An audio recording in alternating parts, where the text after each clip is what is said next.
9:30টার দিকে। আমি চাঁদপুর ছিলাম মাহফিলের কারণে। কুমিল্লা ক্যান্টনমেন্ট তো আমার বাসা। তো ওইখানে এক ব্যবসায়ী ক্যান্টনমেন্টের গুমতি টাওয়ার, বড় টাওয়ার, ব্যবসায়ী আমারে ফোন দিচ্ছে, হুজুর হুজুর হুজুর হুজুর দোয়া করেন দোয়া করেন। আমি কী হয়েছে? আমরা সব ব্যবসায়ী বাইরে গেছি। কি হয়েছে ভাই?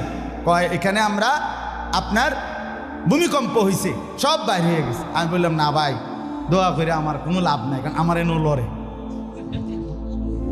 কে কারে দোয়া করে? আমার এনো তো কি হইতেছে, লড়ছে তো, আমি আপনার কি দোয়া করতাম? আমি তো দৌড়ের উপরে আছি, ঠিক কি না বলেন না কেন?